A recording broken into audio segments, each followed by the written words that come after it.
ఏ ఏ విషయాల్లో మనం శ్రద్ధ కలిగి ఉండాలి? అశ్రద్ధగా ఉన్న వాటిని బట్టి మనం ఎంత నష్టపోయాం.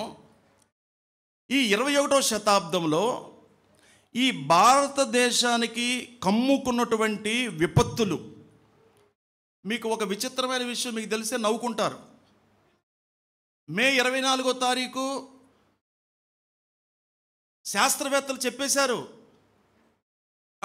ఈ భూమి ఏమైపోతుంది, అంతం వచ్చేస్తుంది, నాశనం అయిపోతుంది, ఇక మే 24 కంపల్సరీ అని చెప్పినప్పుడు వాళ్ళకి నిద్ర పట్టిన పరిస్థితి అయిపోయింది. అంటే వాతావరణంలో మార్పులు వచ్చేసినాయి. అయితే మనం నమ్మం. ఎందుకు నమ్మమంటే మనకు వాక్యం తెలుసు కాబట్టి. ఇవన్నీ జరగవలసి ఉన్నవి కానీ అంతము వెంటనే రాదు అని మనకు చెప్పాడు కాబట్టి, ఒకవేళ మే 24 కావచ్చు, కాకపోవచ్చు, మనకు తెలియదు. ఈ రాత్రి కావచ్చు, మనకు తెలియదు. రేపేమో మనకు తెలియదు, ఇంకో గంటలోనేమో మనకు తెలియదు. అందుకే మనలను దేవుడు ఏం చెప్పాడంటే, మీరు సిద్ధం కలిగి ఉండాలి, మీరు సిద్ధపడండి. దేవుని ముందు నిలబడడానికి మీరు సిద్ధంగా ఉండండి. దేవుడు క్రీస్తు న్యాయపీఠం ముందు మీరు నిలబడడానికి మీరు సిద్ధంగా ఉండండి. అంతే అని మనకు చెప్పింది. రేపు వచ్చిద్దా, ఎల్లుండి వచ్చిద్దా, లేకపోతే ఇక మనకు అనవసరం. మనకు బైబిలే ప్రామాణికం. మనకి బైబిలే మనకు దిక్చూచి. ఇదే ఏం చెప్తుంది, ఇదే మనం చూడాలి. తర్వాత తుఫాను,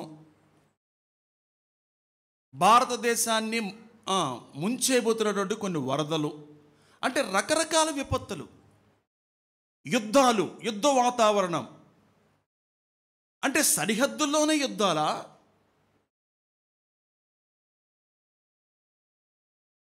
ఇంట్లో యుద్ధాలు జరగట్లేదా? విశ్వాసుల మధ్య యుద్ధాలు జరగట్లేదా? భార్యాభర్తల మధ్య యుద్ధాలు జరగట్లేదా? అంటే ఏదో ఒక రకమైన యుద్ధాలు జరుగుతూనే ఉన్నాయి. అందుకే మనము శ్రద్ధ కలిగి ఉండవలసిన వాటి విషయంలో బైబిల్ మనకి ఏం బోధిస్తుందో అన్ని కోణాల్లోంచి మనం చూడాలి. పరిశుద్ధ గ్రంథము నుండి చూడండి. సామెతల గ్రంథము 10వ అధ్యాయము 3వ వచనం, 4వ వచనం, 5వ వచనం దయచేసి మైక్లో చదవాలని కోరుచున్నాను. సామెతల గ్రంథం, ఇంకా తిరగేస్తున్నారా? సామెతలు ఎక్కువ చదువుతారుగా మీరు.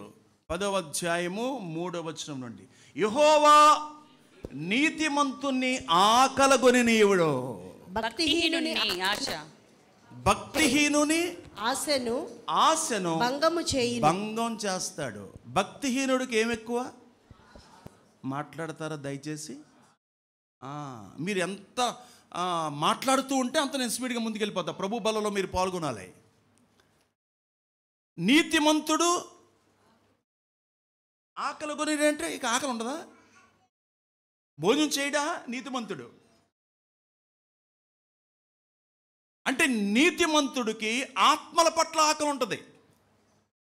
నీతిమంతుడు ఏదో బ్రతకడానికి కొద్దిగా తినేస్తాడు, ఏదో ఉంది గంజి పోసుకుంటాడు, పచ్చడేసుకుంటాడు, ఏదో చారు పెట్టుకుంటాడు, పచ్చిపులుసు పెట్టుకుంటాడు. అంటే దానికి ప్రాధాన్యత కాదు. నీతిమంతుడు ఇక ఏదో సరిపెట్టుకుంటాడు. అతని ఆశలు డిఫరెంట్గా ఉంటాయి. కానీ భక్తిహీనుడికి ఆశ ఏమైపోద్ది? భంగమైపోతుంది. తర్వాత 4వ వచనం, బద్ధకముగా పనిచేయవాడు దరిద్రుడైపోతాడు. శ్రద్ధ గలవాడు ఐశ్వర్యవంతుడైపోతాడు. దేవుని స్తోత్రం. ఏమంటే ఇక్కడ మనం అర్థం చేసుకోవాలి. చిన్నపిల్లలు, యవనస్తులు, పురుషులు, స్త్రీలు, లేక సేవకులు, సేవ చేసేవాళ్ళు, లేక సువార్త ప్రకటించేవాళ్ళు, ఎవరైనప్పటికీ కూడా, నేను ₹1,00,000 పెట్టి విమానానికి టికెట్ కొనుక్కున్నాను. కొనుక్కుంటే నా ఇష్టమైనప్పుడు వెళ్తాను. ఆపడాడు ఆపుతాడా? ఆపడు. లోకల్ ఫ్లైట్ అయితే 2 గంటల ముందు వెళ్ళాలి, ఇంటర్నేషనల్ అయితే 3 గంటల ముందు వెళ్ళాలి. శ్రద్ధ లేకపోతే నష్టపోతాం. స్కూల్కి చదువుకునే విషయంలో అంతే శ్రద్ధ, భక్తి విషయంలో అంతే శ్రద్ధ, దేవుని సన్నిధికి విషయంలో అంతే శ్రద్ధ. అక్కడ ఏమన్నా అంటే 4వ వచనంలో బద్ధకముగా పని చేయవాడు దరిద్రుడగును, శ్రద్ధ గలవాడు ఐశ్వర్యవంతుడగును.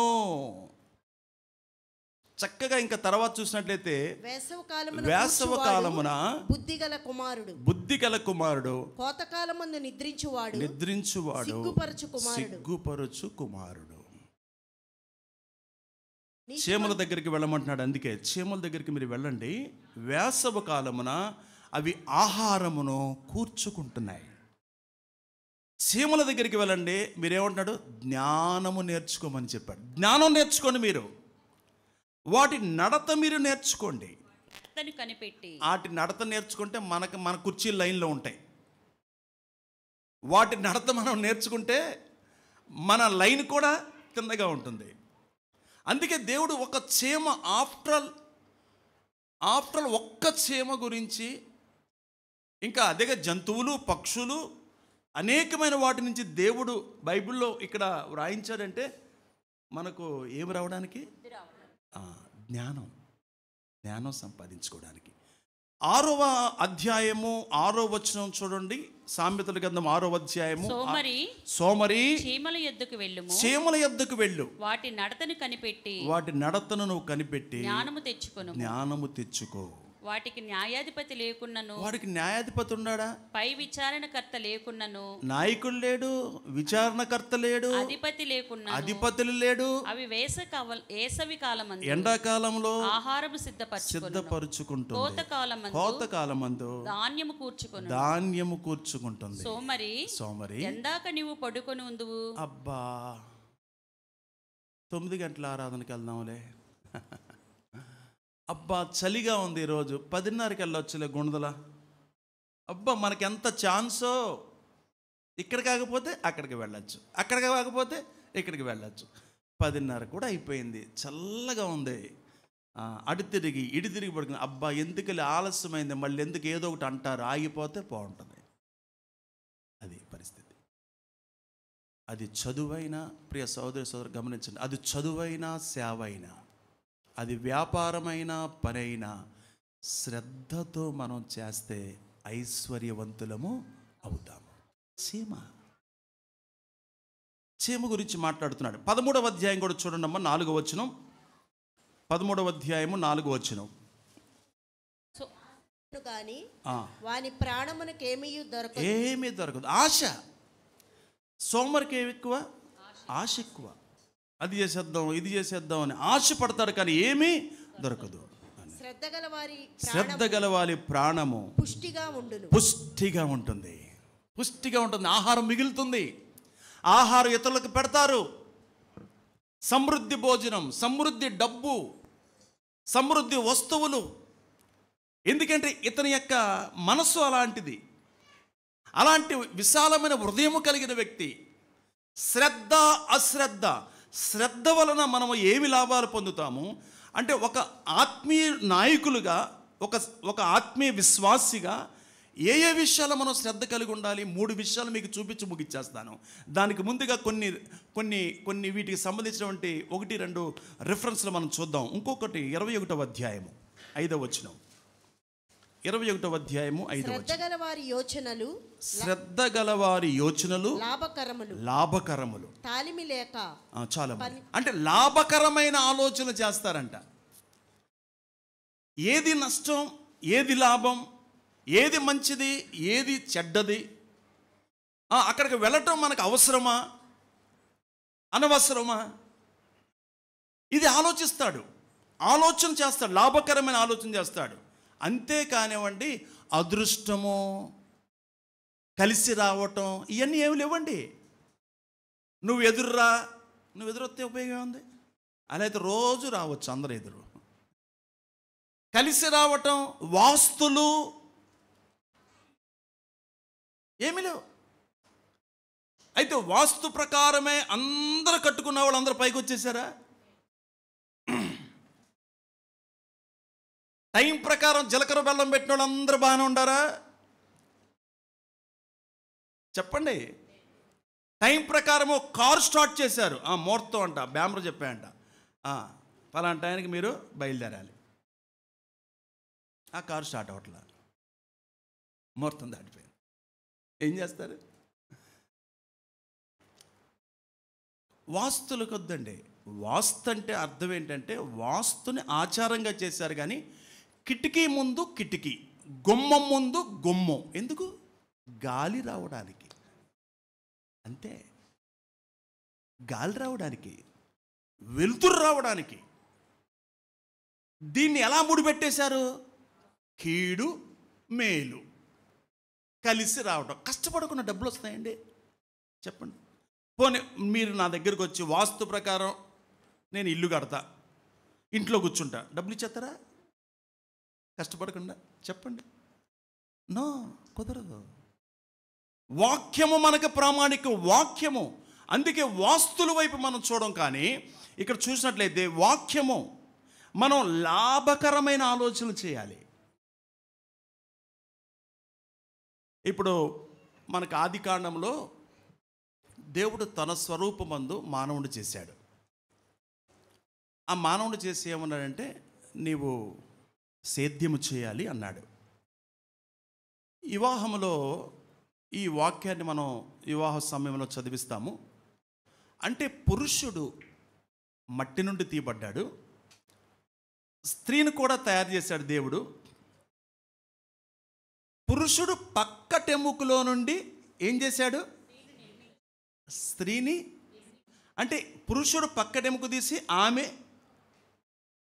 చెప్పండి, ఆమెలో పెట్టాడు కదా. అప్పుడే కదా నారీ అని పిలిచాడు కదా. అక్కడ ఏమంటాడంటే పురుషుడు సేద్యపరిచేవాడు. అంటే మట్టి నుండి మానవుడు తీయబడ్డాడు. మానవుడు మట్టే, మట్టి నుండి బంగారం వస్తుంది, మట్టి నుండి ఖనిజాలు వస్తున్నాయి, మట్టి నుండి బొగ్గు వస్తుంది, మట్టి నుండి వెండి వస్తుంది, మట్టి నుండి పంటలు వస్తున్నాయి. అంటే చూడండి, నువ్వు సేద్యపరిచేవాడుగా ఉండాలి, నువ్వు పనిచేసేవాడుగా ఉండాలి, నువ్వు కష్టపడేవాడుగా ఉండాలి. ఇంకా మనం చూసినట్లయితే గబగబా మనం ముందుకు వెళ్దాం. 3 విషయాలు మీకు నేను చూపిస్తానని చెప్పాను కదా. మొట్టమొదటిగా మనం చూసినట్లయితే మనం పాత నిబంధనలోంచి నిదానంగా కొత్త నిబంధనలోకి ఎంటర్ అవుదాం. నిర్గమాకాండం చూడండి అమ్మా, 15వ అధ్యాయము. నిర్గమాకాండము 15వ అధ్యాయము 26వ వచనాన్ని చదవండి. మీ దేవుడైన యెహోవా వాక్కును శ్రద్ధగా విని ఆయన దృష్టికి న్యాయమైనది చేసి. అది ఎలా వినాలి? ఎలా వినాలి? శ్రద్ధగా వినాలి. అమ్మా, అందరూ మీరు ఇక్కడే ఉన్నారుగా, అందరు నా వైపు చూస్తున్నారుగా. నేనేం మిమ్మల్ని లోతుకి తీసుకెళ్ళను. దేవుడి మాట శ్రద్ధగా వినాలి. పెద్దల మాట చెప్పండి మూట. శ్రద్ధగా, ఇశ్రాయేలు నీవు దేవుని మాట శ్రద్ధగా వినాలి. ఏదో వచ్చాము కూర్చున్నాము అన్నట్లుగా ఉంటే మనకు రోజులు అలాగే గడిచిపోతాయి. నష్టం ఎవరికి? నాకు. అందుకే చెప్తున్నాడు. ఏం చెప్తున్నాడు అంటే మాట వినుటలో శ్రద్ధ. ఇది వాగ్దానం దేవుడిచ్చాడు. ఈ వాగ్దానాలు మీరు శ్రద్ధగా వినాలి. మాట వినుటలో మీరు సంపూర్ణముగా శ్రద్ధగా వినాలి. దేవుడు చెప్పాడు, శ్రద్ధగా వింటే వచ్చే ఆశీర్వాదాలు, శ్రద్ధగా వినకపోతే వచ్చే శాపాలు చెప్పేశాడు దేవుడు. గుర్తుపెట్టుకోండి, ఎప్పుడూ కూడా దేవుడు చెప్పిందే చేశాడు, కానీ ఆయన చెప్పంది చేసేవాడు కాదు. ఆయన్ని దేవుడు అనరు. ఆయన చెప్పాడంతే, ఇదిగో మీరు నా మాట శ్రద్ధగా వింటే ఈ ఆశీర్వాదాలన్నీ కూడా మీకు వస్తాయన్నాడు. ద్వితీయోపదేశ కాండము 28వ అధ్యాయము 1వ వచనం నుండి చదవండి. నీవు నీ దేవుడైన యెహోవా మాట శ్రద్ధగా విని. అది ఎక్కడ ఈ మాట 2 అక్షరాల మాట గమనించాలి. శ్రద్ధగా వినాలి. శ్రద్ధగా విని నేను నీకు ఆజ్ఞాపించుచున్నా ఆయన ఆజ్ఞలన్నిటినీ అనుసరించి నడుచుకొనిన ఎడల నడుచుకుంటే నీ దేవుడైన యెహోవా భూమి మీద ఉన్న సమస్త జనము కంటే నిన్ను హెచ్చించును. చాలు, నేను చెప్తాను, చూడండి, నా వైపు చూడండి. ద్వితీయోపదేశకాండము 28వ అధ్యాయము 1వ వచనం నుండి 15వ వచనం వరకు శ్రద్ధగా మాట వింటే వచ్చే ఆశీర్వాదాలు. Okay, right. 15వ వచనం నుండి ఆఖరి వరకు ఆయన మాట శ్రద్ధగా వినకపోతే వచ్చే శాపములు ఉన్నాయి అక్కడ. మొదటి వచనం నుండి 15వ వచనం వరకు మాట వింటే ఆశీర్వాదాలు. 15వ వచనం నుండి ఆఖరి వచనం వరకు మీరు చదివితే మాట వినకపోతే శాపములు. అందుకే సంపూర్ణముగా మీరు వినాలి, శ్రద్ధగా వినాలి. ఇక్కడే కాదు, ఎక్కడైనా ఎప్పుడైనా ఆ శ్రద్ధ మనకు చూడాలి. ఇప్పుడు నెహెమ్యా గ్రంథంలో ఒక విచిత్రమైనటువంటి సబ్జెక్ట్ అక్కడ ఉంది, విచిత్రమైన మాట. ఎజ్రా నిలబడ్డాడు, దేవుని యొక్క ధర్మశాస్త్రము చేత్తో పట్టుకున్నాడు. ఆయన చదవటం ప్రారంభిస్తే వాళ్ళు ఉదయం సాయంత్రం నిలబడి విన్నారంట. చూస్తారా? 8వ అధ్యాయము నెహెమ్యా గ్రంథము 8వ అధ్యాయము 3వ వచనం చూడండి. నీటి గుమ్మముల ఎదుటనున్న మైదానములు ఉదయం మొదలుకొని, ఎప్పుడు? ఉదయం మొదలుకొని, అమ్మా, డియర్ బ్రదర్స్, డియర్ సిస్టర్స్, ఉదయం మొదలుకొని మధ్యాహ్నం వరకు నిలుచుచున్న ఆ స్త్రీ పురుషులకును తెలివితో నుంచున్నారు. వినగలిగిన వారందరికీ మనం ఏసీలో కూర్చుని వింటాకే కష్టంగా ఉంది. చదివి వినిపించుచూ వచ్చేది. అమ్మా, ఏసీలో కూర్చొని వినటానికే కష్టంగా ఉంది. వాళ్ళు ఏం చేశారు? నుంచొని విన్నారు. వాళ్ళకి అంత శ్రద్ధ. అంటే దేవుడి మాటలు తినాలి, దేవుడి మాటలు మేము భుజించాలి. ఆశ, ఆ వాక్యం మమ్మల్ని బ్రతికిస్తుంది. మమ్మల్ని దేవుడు వాగ్దానం చేశాడు. వాళ్ళు నుంచొని చదవండి, మొదలుకొని మధ్యాహ్నం వరకు నిలుచున్న ఆ స్త్రీ పురుషులకు తెలివితో వినగలిగిన వారందరికీ చదివి వినిపించుచూ వచ్చెను. ఆ జనులందరూ ధర్మశాస్త్ర గ్రంథమును శ్రద్ధతో వినిరి. హల్లెలూయా. అది కావాలి. ప్రియ షాలోమ్ ఎవాంజలికల్ ఫెలోషిప్ సంఘస్థులారా, ఇక్కడ నిలబడి ఎవరైనా మాట్లాడొచ్చు. దేవుడు ఎవరు నిలబడతాడో మీకు అనవసరం.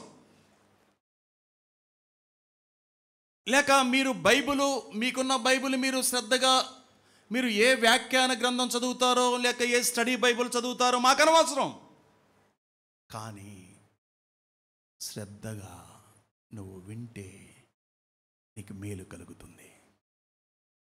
జ్యోతిష్కంతో మనకు పని లేదు. వాస్తులు చెప్పే వాళ్ళ దగ్గరికి మనం వెళ్ళాల్సిన పని లేదు. లేకపోతే పలానా అయ్యగారు చేతి మీద మీకు ప్రార్థన చెయ్యేసి ప్రార్థన చేపిస్తాను రామ్మా అని ఒక ఆమెకు చెబితే ఆయన చచ్చిపోయాడు రాత్రి. అండ్ అర్థమైందా? తెలుసా మీకు? ఒక ఆయన చచ్చిపోయాడు. తెలుసమ్మా మీకు? తెలియదా? ఏ ఊరమ్మది? చెన్నై దగ్గర. ఏంటది? కోయంబత్తూరు. హ్యారీగోమ్. Good, correct, okay. హ్యారీగోమ్. ఒక ఆమె చెప్పింది, ఒక ఆమెకి ఏమని చెప్పింది? మా మీటింగులకు మీరు రండి, ఆయన వస్తున్నాడు, ఆయన చెయ్యేసి మీకు ప్రార్థన చేస్తాడు అంటే ఈవంటుంది. నాకెందుకు ప్రార్థన? నాకేం లేదుగా. నాకు జబ్బు చేసిందా? ఏమి లేదు. ఆరోగ్యం బాగుంది, సమస్యలు ఏమి లేవు. వద్దులేని మాకు అలవాటు లేదు, మా పాస్టర్ గారితోనే మేము చెయ్యేసుకొని ప్రార్థన చేయించుకోము, మేము బాగానే ఉన్నాము. నా వెళ్ళలా ఆయన చచ్చిపోయాడు. మీటింగ్స్ కూడా అయిపోయినాయి. అంటే నేను పూర్ణ గారు మీరు బాగా అర్థం చేసుకోవాలి. ఏ మనిషి హస్తం కాదు మన మీద ఉండాల్సిందే, దేవుని హస్తం మన మీద ఉండాలి. ఏ మనిషి పర్మనెంట్ కాదు. సేవకుడైన మనిషే చచ్చిపోతాడు, కానీ దేవుడు చచ్చిపోడు. ఆయన నిన్న నేడు రేపు ఒకే రీతికున్నాడు. ఆయన హస్తం మన మీద ఉండాలండి. ఇంకో ఆయన ఎవరో ఆ ఊరిలో ఉన్నాడంటే వేరే రాష్ట్రాలు దాటి అసలు ఛార్జీలు, ట్రైన్ డబ్బులకే మన దగ్గర డబ్బులు లేవు, ట్రైన్కే డబ్బులు లేవు. మళ్ళీ అంత దూరం వెళ్ళి ఆయన హస్తం వేయించుకోవడానికి మళ్ళీ క్యూ కట్టి తోసుకొని ఆళ్ళ గాలి మనం పీల్చి మన గాలి ఆళ్ళు పీల్చి కరోనా తెచ్చుకొని లేనిపోయిన గొడవలు మళ్ళీ ఈ కరోనా తగ్గడానికి షాలోం బేబాంజ్కి పిలిచినప్పుడు అక్కడ ప్రార్థన చేస్తారు. ఈ గొడవలన్నీ ఎందుకమ్మా? వాక్యాన్ని నమ్మండి, నా మాట మీరు శ్రద్ధగా వినండి. నా మాట మీరు వింటే మీరు బాగుపడతారు. Point number 1. పాయింట్ నెంబర్ 2, రోమపత్రిక 12వ అధ్యాయము. అపోస్తలుడైన పౌలు రోమీయులకు రాసిన పత్రిక 12వ అధ్యాయము 13వ వచనాన్ని దయచేసి చదవండి. శ్రద్ధగా ఆతిథ్యం ఇచ్చుచుండుడి, పరిశుద్ధుల అవసరాలలో పాలు పొందుచు శ్రద్ధగా ఆతిథ్యం ఇచ్చుచుండుడి. అబ్బా, మీరు ఏమన్నా అనుకోండి, ఆతిథ్యం అనే మాట కమ్మని మాట. మనం ఎక్కడికన్నా వెళ్ళామనుకోండి, ఆతిథ్యం ఇచ్చానుకో ఎంత సంతోషపడతాం మనం. నేను సౌత్ ఆఫ్రికా వెళితే, అంటే సౌత్ ఆఫ్రికా వార్తలు ఇంకా అవ్వలేదు అనుకుంటున్నారా మీరు? ఉన్నాయి, అప్పుడప్పుడు చెప్తాను. అక్కడికి వెళితే ఒక ఆయన దగ్గరగా 45 మినిట్స్ నేషనల్ హైవే డ్రైవింగ్ అంటే దగ్గరగా ఈజీగా ఒక 50 కిలోమీటర్స్. మేము పిలవలేదు, ఆయనే వస్తానన్నాడు, దింపాడు. ఆయన కారులో నేనున్నాను, వెనకాల పిల్లలు ఉన్నారు. ఆయన ఒకటే చెప్పాడు, ఈసారి మీరు మా ఇంట్లో ఉండాల్సిందే అన్నాడు. మనకు మొహమాటం కదా, చూద్దామని అక్కడ 3 రోజులు ఇక్కడ 3 రోజులు ఉంటానండి అన్నా నేను. అంటే మళ్ళీ ఏదో మనం వెళ్ళినట్టు ఏదో చెప్పేశా. ఏంటి ఆతిథ్యం అంటే, ఆ ఇల్లు దేవుడు అలా ఆశీర్వదించాడు. మా ఇంట్లో ఈ గది మీలాంటి వాళ్ళు వచ్చినప్పుడు సేవకులకి లేక ఎవరైనా ఆతిథ్యం ఇవ్వడానికి మా ఇల్లు సిద్ధంగా ఉంటుంది. ఆతిథ్యము తెలియక ఆతిథ్యము చేసిన వారు ఆశీర్వదించబడ్డారు. సేవకులు మా ఇంట్లో తొక్కారు, పరిశుద్ధులు మా ఇల్లు తొక్కారు. వాళ్ళు ప్రార్థన ఇక్కడి నుంచి దేవుడి సన్నిధికి వెళ్ళింది. అందుకే చూస్తే ఆ మాట కొద్ది నిదానంగా చదవనమ్మా. శ్రద్ధగా ఆతిథ్యము పరిశుద్ధుల అవసరములలో కాదు 13వ వచనం. పరిశుద్ధుల అవసరములో పాలు పొందుచు శ్రద్ధగా ఆతిథ్యం ఇచ్చుచుండుడి. అంటే సనుగుడు ఉండకూడదు దీనిలో. ఎప్పుడు వెళ్ళిపోతారా అని అంటులు సౌండ్ చేయకూడదు. చుట్టాలకంట ఫస్ట్ పూట కోడిగుడ్డు పెడతారంట, ఫస్ట్ పూట కదా. అది పాత సామెత, కొత్త సామెత నాకు తెలియదు, ఇప్పుడు ఆర్డర్లు పెట్టేస్తున్నారుగా. రెండో పూట నిదానంగా ఏం చేస్తారు? ఎందుకులే గొడవలో. రెండో పూట నిదానంగా చికెన్ కూర తెస్తారు. మూడో రోజు పంపించే రోజు మటన్ తెస్తారంట, లేదా చేపల కూర. వెళ్ళకపోతే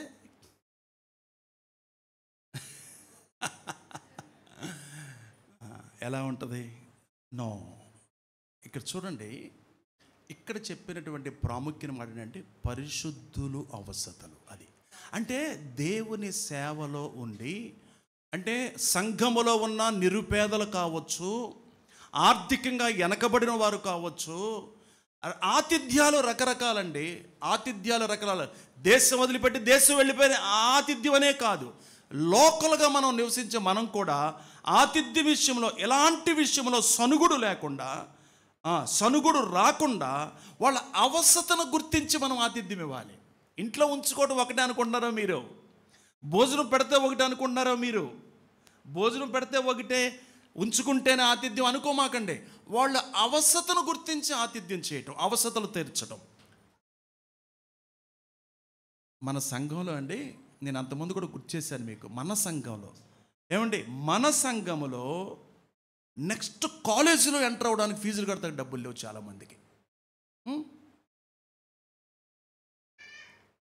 వాళ్ళు 10th క్లాస్కి వస్తే ఫీజు కట్టడానికి ఇబ్బంది పడే పరిస్థితులు ఉన్నాయి.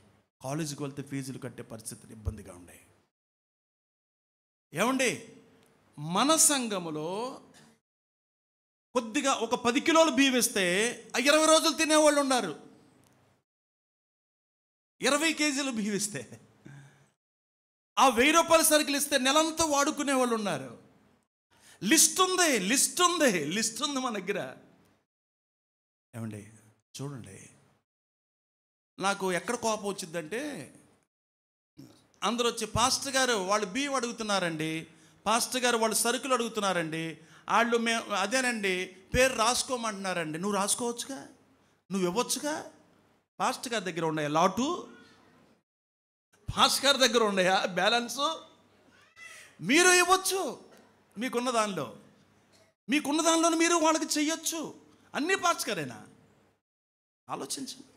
అది చూడండి, అక్కడ అవసతులు అన్నాడు.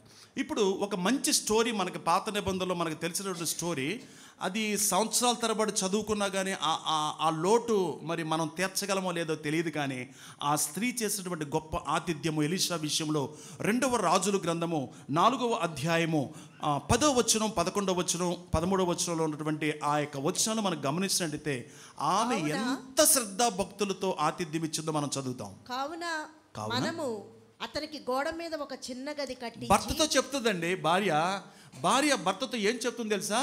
ఏం చెప్తుందో వినండమ్మా. అతనికి గోడ మీద ఒక చిన్న గది కట్టించి అందులో అతని కొరకు మంచం, బల్ల, పీట, దీపస్తంభము ఉంచుదుము.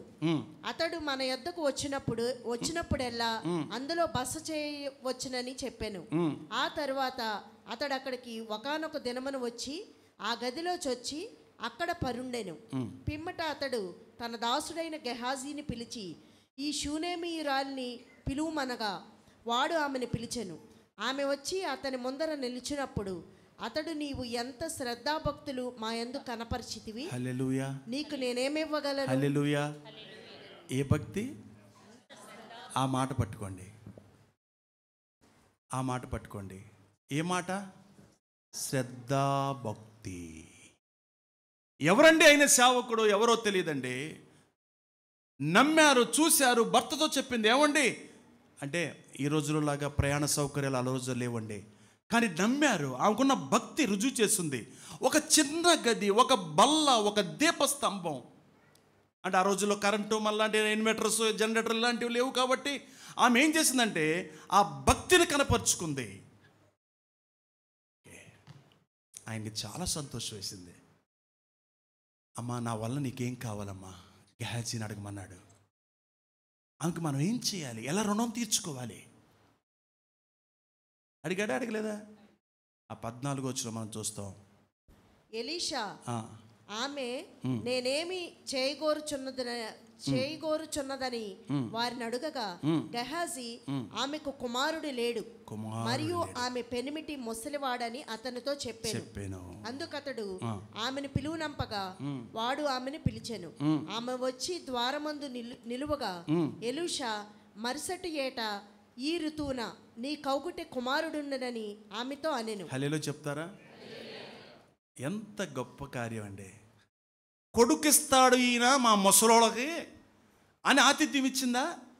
నో, ఇవ్వలేదు. కానీ సేవకుడికి ప్రేరణ వచ్చింది. ఇంక మనం ఏం చేయాలి?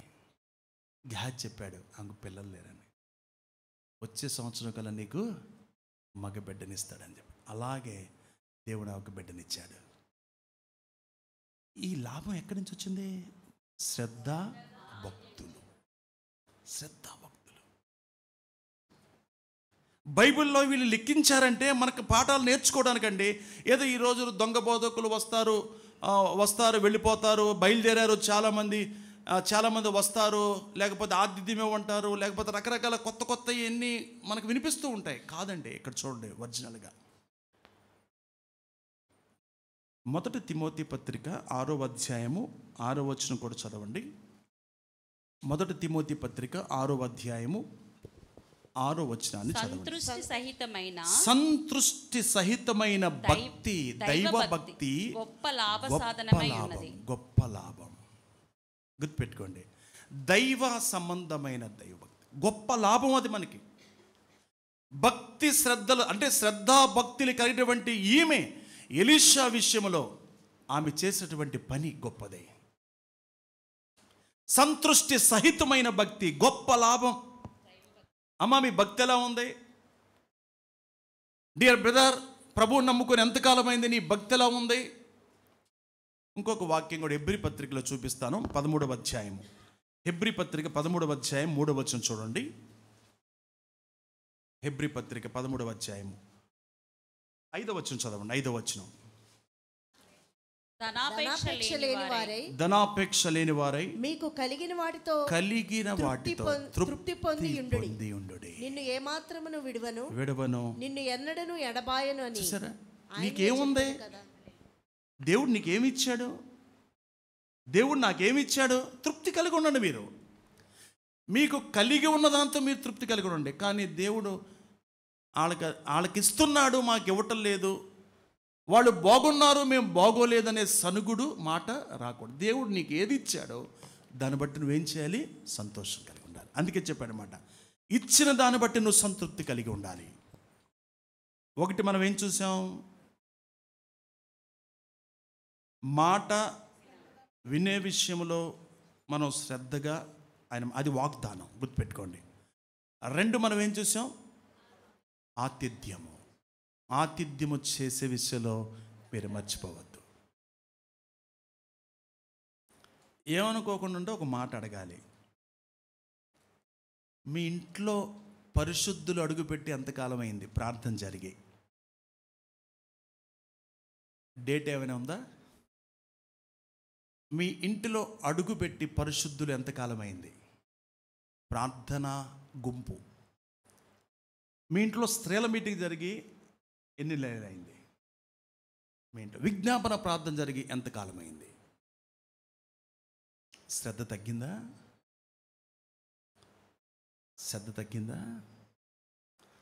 ఆతిథ్యం విషయంలో ఎక్కడ ఏ లెవెల్లో మనం ఉండాం?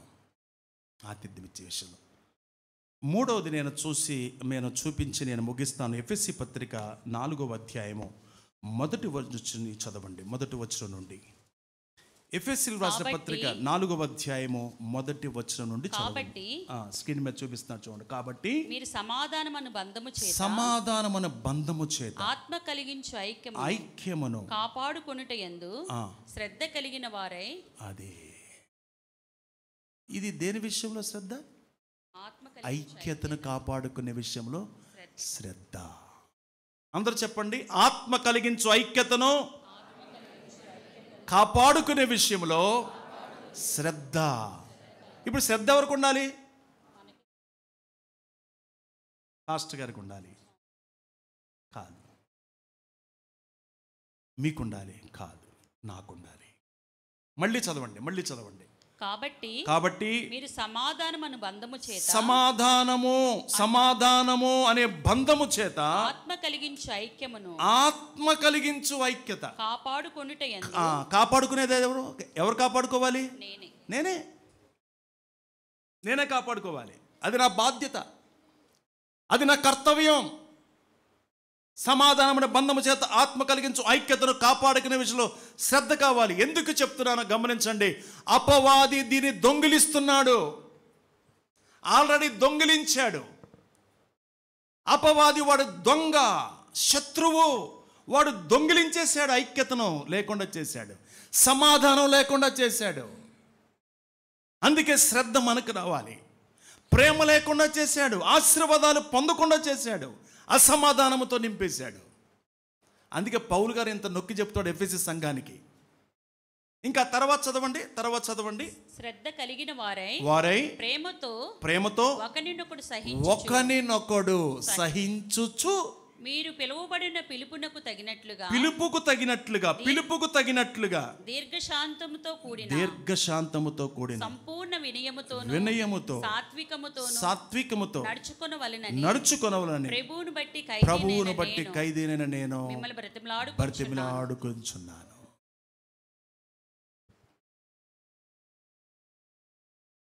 బ్రతిమలాడుకొనుచున్నాడు. ఎందుకు బ్రతిమలాడుతున్నాడు?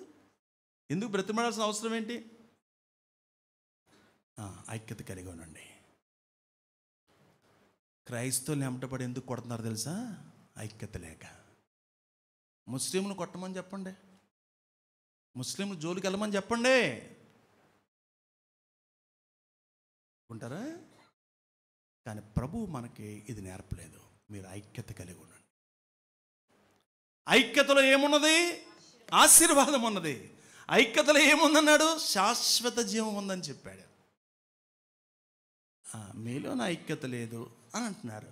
సేవకులు మీకు ఐక్యత లేదు, విశ్వాసులు మీకు ఐక్యత లేదు, మీరే మాట్లాడుకోరు, మీకే సమాధానం లేదు, మీకే ప్రేమ లేదు అని మన బంధువులే మనల్ని విమర్శిస్తున్నారు. అపవాది దొంగిలించాడు. గుర్తుపెట్టుకోండి, అపవాది దోచుకుంటున్నాడు. నీ శత్రువు నిన్ను దోచుకుంటున్నాడు.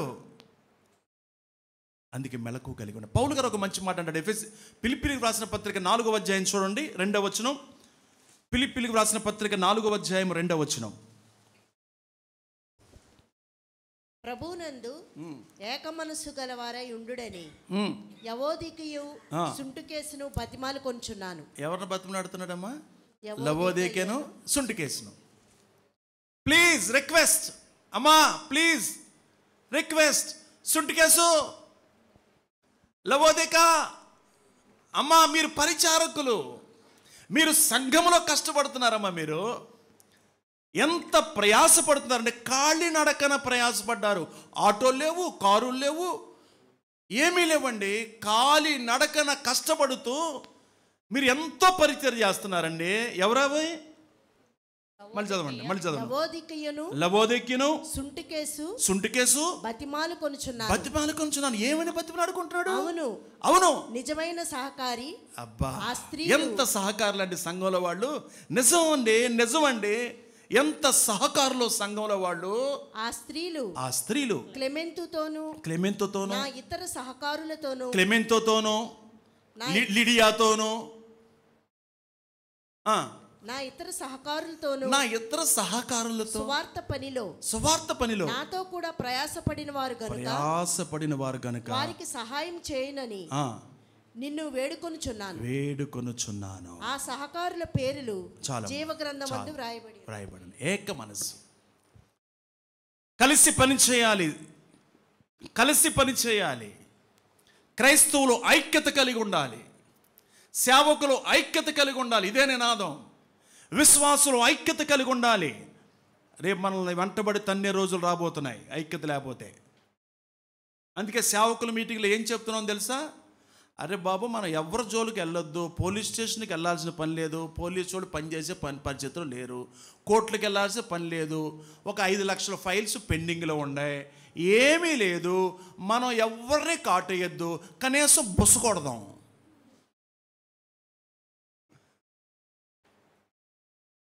అంటే అర్థం ఏంటి? నిలబడండి, క్రైస్తవ సమాజం పక్షాన నిలబడండి, మాట్లాడండి, ఐక్యతను కనపరుచుకోండి. ఇదే కదా చెప్పింది. అది అనమాట. అంటే సేవకులతో కలిసి లేక పరిశుద్ధులతో కలిసి మనం ఉండటం ఇది ఆశీర్వాదం. మరి ఎంత ప్రార్థన చేస్తున్నా, ఎన్ని గంటలకు ప్రార్థన చేస్తున్నా, ఎన్ని కానుకలు ఇస్తున్నా, ఎంత భక్తి చేస్తున్నా, మాట వినకపోతే, ఆతిథ్య విశేషంలో సనుగుడుంటే, లేక ఇక్కడ ఐక్యతను కాపాడుకునే విషయంలో నిర్లక్ష్యం చూపిస్తే ఎలా ఎదుగుతాం?